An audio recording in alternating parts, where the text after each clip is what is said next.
Today I'm joined by David Christopher, owner of FX40 Building Design Corporation, who's been building extravagant homes for the last 30 years. How are you doing today, David? Very good. Thank you for joining me. Thank you for having me. So before we get into more detail, just tell me, when did you notice that you were interested in designing homes? Well, truthfully, from the time I was about 6 years old, I always knew I wanted to do this discipline. And funnily enough, I really only ever wanted to design houses. So I wasn't really, other parts of architecture didn't really interest me that much. I wasn't interested in doing shopping malls or convention centers or towers. But for some reason, I gravitated to houses, and that's really been my passion ever since I Was there just a something little that boy. made you, like anyone around you that was doing this, that Yeah, inspired you? I wouldn't say so. I mean, it was very evident in my life that I was very much interested in the arts. So I always excelled. I mean, Very I was a really poor student, really throughout my whole academic career. But whenever it came to anything artistic, that's where I. But no, so from that perspective, that was always really there. Certainly when I get into high school, and it's interesting too, where I went to high school in West Vancouver, the high school doesn't exist anymore, Yeah. but it was on a beautiful view property, so a view of the whole harbor, and our drafting room had the best view of the entire school. So it was kind of like beautiful view, drafting room, finally having the ability to actually, start to get into what was the beginning of designing houses and architecture, and learning how to draft in those days by hand. That's really kind of where it all came from. That's what inspired you. And then when was the first time you ever built a home, like designed a house? Well, I was really lucky. So what I went to school, actually, formerly my education is for interior design. And I did that kind of by mistake in a way. I mean, in those days, I was told that if you weren't going to pursue architecture formally through university, that interior design was a good option. Okay. So interior design really was, and we're talking now kind of the late 80s. So, things like doing interiors of hotels and shopping malls, that was kind of the idea. Right.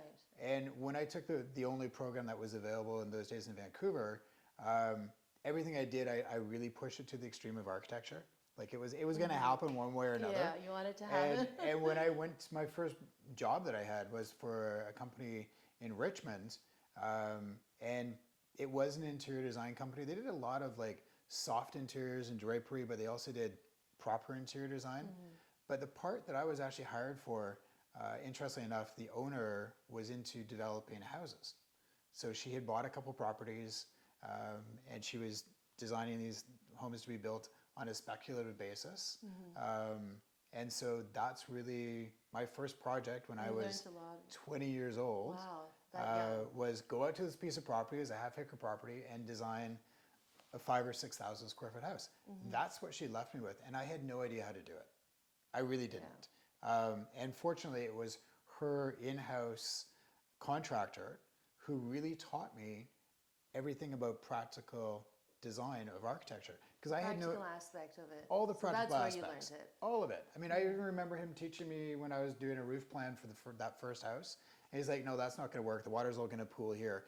And he would actually teach me, and he's like, "Okay, think of yourself as a raindrop." I'm like, "What?" He's like, "Think of yourself as a raindrop going down the shingles, and when you do that and draw in the lines of where the shingle courses are going to go, you'll understand how to design a roof." Yeah. The funny part is that what he taught me there has led me to design some of the most complicated roof plans really out there. And if I'm ever lost, I really go back to that, draw them in, and you go, okay, this is where the water's going to go, and you can figure it out from that way. So when did you start out your first your company, FX40? So I stayed with that company for 2 years, and then we had a little bit of a downturn in the economy, and the owner of that business didn't want to have me on payroll, so she laid me off, and yet I still designed a couple more houses for her. And in the process of that, I was looking, this is going back to 1992, I was looking to work for somebody else. And it was funny because I would send out resumes to architects, and they're like, well, you're not actually an architect. And even if you were, we don't have a lot of work, so that's not going to happen. Right. And then I'd send out resumes to interior design companies, and they're like, well, you're not really an interior designer either. So I really fell into this. And look where you are now. Well, no, but you're the best. But the best of the best. Well, but I got stuck in this position where I was really unhireable. So then I went, okay, I need to start a business for myself. Yeah. And so as a temporary thing, I got my very first project. And then from there, I got my second project. And then I think around project number 5, I went, okay, I need to really actually start doing this in earnest. Wow, that's amazing. So it has been kind of an interesting ride because literally from those days, I remember having 5 projects and suddenly I had like 15 projects. And I think there was only 1 week where I didn't really have anything. So I've been very fortunate. Like it all just kind of, it all kind of worked. Awesome. So now let's just shift gears and get into like how the process is of designing a home. For instance, just think about like you've got a client and you go to the site and you want to start designing. So what inspires you? So the site is super important. I have actually never designed a building for a site that I haven't been to. So that's actually... You have to be there, see everything. You absolutely have to be there. Because I mean, I think when I'm looking at a site, I'm looking at effectively an assets and liabilities in my mind. And the one thing I always look at is, why are we here? What's compelling about this site? And in West Vancouver, it's easy because we have lots of beautiful views. Yeah. But then there are properties that don't have the traditional view that you have to look at how do you get the most out of that property. And it might have a view of Grouse Mountain in the backyard. And maybe that's the important part of the property. So you have to really kind of analyze the property, see what's every property I think has a piece of magic to it. Yeah, and you just have to find that and go, okay, and work that's on that. where we're starting from, right? Now, of course, when we're doing a private house, to me, it's all about the clients. So, you know, I often say to people, we'll be your guide on this adventure. So, and I mean that. I'm just the guide. So you kind of help them navigate everything. 100%. And it's them who decides Absolutely. how everything is going So to be. we're literally tailoring, and a lot of people talk about this, but we actually do it. So we actually tailor, every one of our projects is tailored to our clients. And we have a lot of clients that'll come in and they'll look at our past work and go, I don't want that, I don't want that, I don't want that. And I'm like, exactly, that's why you're here. Because we're here to create it, craft it entirely for what you want it to be, right? And I think we talked about this earlier. One of the big things, I mean, you know, I'll often say to people, look, there are 20 choices in front of us. I'm going to take 10 right off the table. Those are I've decreed those to be incorrect. These 10 in here, I've already pre-selected. They're all correct. You just need to choose one that speaks to you, because it's your house, it's not my house. Right? And that I think is one of the most critical things, right? A lot of people, unfortunately, I think in this industry, they dictate to their clients, and that's an easy way to go. You can easily dictate and say, this is what you have to have. This is the way I've done it on my last 10 projects, and this is what I'm going to do on my next 10 projects. But that's not really getting you what you want. Yeah, you said you have to capture their heart, right? You absolutely have to capture their heart. And I, you know, often what I say to people, you know, we've come from a world, you know, not that long ago, 50 years ago, 60 years ago, where everything was custom made for us, right down to our cars were coach built, right? Like, you know, an expensive car was coach built for you, custom built for you, or your clothing was tailored for you. And I think one of the last things we have in this world today, the luxury of having a house created and crafted for you, right? And I also say to people, you know, a good house, I believe, is 10,000 decisions. What's that cabinet pull going to be? Right? How many shoes do you have that you're going to want to feature in your closet? How many handbags do you have? How do you want to feature those? Right? There's all these details that go into that level of a house that is custom built and custom fit for you. I've seen one of your homes. It's just amazing. It's beautiful. The one on Millstream. Thank you. It's gorgeous. So as I was doing some research on your background, what sets you apart from other designers is that you don't make generic looking homes. Like, you kind of put your heart and soul into it and you create it with character. And also the fact that you predict technology and trends that are, Trends. Yeah, it's you have talent for that to spot them and implement them. I think a really interesting thing is a lot of people often will say to me, "You must read a lot of, magazines to be able to kind of come up with things." And I'm like, if I'm reading magazines, it's a huge mistake, right? That's not what I'm hired for. I'm hired to really to navigate and predict where we're going to be, right? I mean, the thing that I always say to people at a cocktail party, I don't actually live in today. I live in In the future. in 3 years from now, because what I'm designing today has to be exciting when it's completed 3 years from now. What's trending at the moment in terms of technology? I touched on this earlier with you. I mean, steel is a big one for us. A lot of people have been excited about concrete buildings, and concrete buildings, I think, have a lot of challenges themselves, particularly in the fact that a lot of the concrete buildings, once they're built, you better like it because you're never changing it. Yeah. So they're not very flexible in the future. What we're finding a lot of our more modern houses right now, our West Coast modern houses, we're using a huge amount of open space. That open space, the best way to achieve that is through the use of steel. So we have a lot of our houses which are literally a hybrid between wood and steel, some massive steel packages, and that will create a building that will have flexibility for the future. So I would say that's one of our bigger trends right now is the use of steel. Is it more expensive than wood? What's the pricing? Do you know, it's interesting.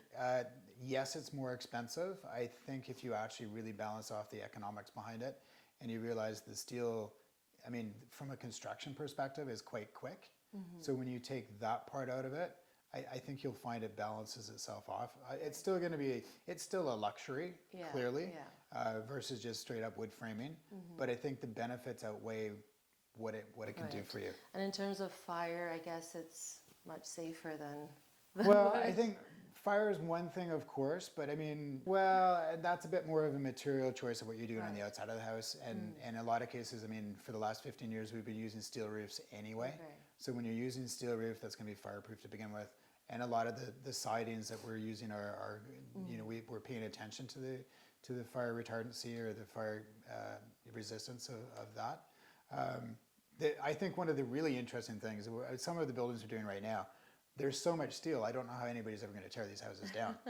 And you know, the contractor who eventually gets the contract 40 years or 50 years from now to tear it down is they're going to hit it and go, this is all steel. How are we going to take this down? Right. Yeah, I guess that's going to be a complication. It will be a complication. It will be a complication. Right. So in terms of style, what kind of homes do you design? Like, is there any particular kind of style that you like? So the joke that I say to vast people is we don't variety? have any style.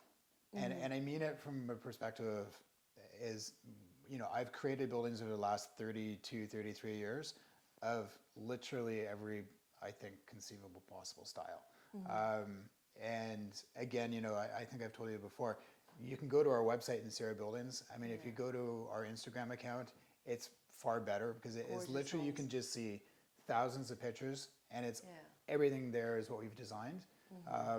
And I think if you have the premise of working with people and you're going to go on a design adventure with them and create something for them, every one of your projects will be completely unique. It just by the nature of what you're doing. When it comes to my own, I mean, I mentioned this to you before, the most difficult thing for me is designing something for myself. Because I look back and go, off of all this work that we've done, what do I want to do for myself? That's the biggest challenge, believe it or not. But I do love, I mean, I think it's hard not to kind of fall back into West Coast modern, which is just such a natural for where we live here in Vancouver on the West Coast. Particularly in West Vancouver when you have woodsy sites. I think, you know, bringing a lot of light in from the roof, from lots of glass and, you know, lots of glass in your roof, lots of larger vaulted ceilings and larger panes of glass. I think that's just a natural one for us. That'd be kind of. But that doesn't preclude when you go into other design adventures too, right? I mean, I always kind of want to make sure that whatever building we're doing is going to withstand the elements here. And that's one of the things that you often look at. Okay, well, we can do that style, but that style doesn't have any overhangs, and we're going to want to make sure we have overhangs to protect ourselves. So there's always, I think we're looking at various different hybrid styles, but I do kind of love them all. Yeah, I can tell just by looking at the homes. They're just gorgeous. Thank you. And usually, like on average, how many projects do you have going? So currently, I think we have 17 projects going. That's a good amount for us for at one particular time. Keeps you busy. Yeah, it does. I mean, I think the most we ever had was 54 projects going at one That's a time, lot. which was a lot. I think the differences between then and now is the projects now are quite a bit bigger. Okay. So you can take those 17 and they're really, they're considerabably larger. Same amount of time, I guess. Yeah, and I think they're larger in scale. They're probably a little bit more complicated. So that's just kind of, as the business is built, that's what we've kind of attracted. Lastly, last but not least, are luxury homes still in demand? Very much so. Very much so. I mean, I've been raised in West Vancouver. I've watched our city grow from being, when I was, it's funny, the story I always say to people, and I do love cars too, but when I was graduating from high school, if we saw a Ferrari, okay, and this is like mid-'80s, I'm completely dating myself, but mid-'80s, if we saw a Ferrari, we talked about it for like 2 weeks. And we know today Ferraris they're everywhere in this city, and that's just, that I use that as kind of a bit of a temperature read of what's happened to the city. And so when you think about us in, again, mid-'80s, pre-Expo 86, Vancouver was still pretty small. I mean, I think there was always the very, very intelligent people who really knew that Vancouver was a diamond in the rough. I think after 86, we're open to the world and more people saw us. I think the people who are sophisticated around the world today realize what's actually happening in Vancouver. And I think with that, we're attracting people who are mobile, who don't necessarily want to be other places in the world. And I think they're very slowly and quietly migrating here. And when you are attracting people like that, yes, you need housing for that level of people. And I think we definitely have luxury housing needs for sure. Wonderful. Well, if people want to get in touch with you, how can they find you, David? They can find us through our website, which is fx40.com. They can go to our Instagram, which is David Christopher YVR. Instagram's always a good one. I always send people to Instagram because I just feature your. Well, I just think it's a really quick way to see everything that we do. Right. It's all once, bang, there it is, and you can just scroll through it. Right. So great. And before we end this interview, you do interior design, landscape design, all that. So again, I think these packages. Right. I think what makes us unique, we're only hireable in one capacity, which is full service. So we do the building design itself. So we do all of the design of the building. We do all of the interior design. We do all of the landscape design. And I think one of the things that we do that a lot of people don't really understand until the project's finished and they appreciate it, I think, at the end of it, is the amount of time that we spend on site. The amount of, our work really, from a time perspective, it really starts when we start construction. So I will say to our clients, I guarantee that we'll be on site 3 times a week. And in reality, I think I'm on site every single day. Which with builders who haven't worked with us before, they're a little bit unnerved that I'm there every day. You know what? I've told you this before, this is a business of passion. And when my buildings are under construction, you can't keep me away from them. Like if I go away for a period of time, very first thing I do is go to my sites when I come right back into the city. Well, I truly find it's so exciting that I want to see I want to watch it grow. And as we watch the houses grow, I want to tailor them, edit them, and they really are crafted. There's only so much, I say to people, there's only so much you can document on how to build a house. And once it starts to get constructed, I think it does take on a soul and a personality of itself. And then we need to be there to tailor that and edit it and make it what it's going to be. Beautiful. Thank you so much. It was a pleasure to have you here. Thank you. I appreciate it. Thank you.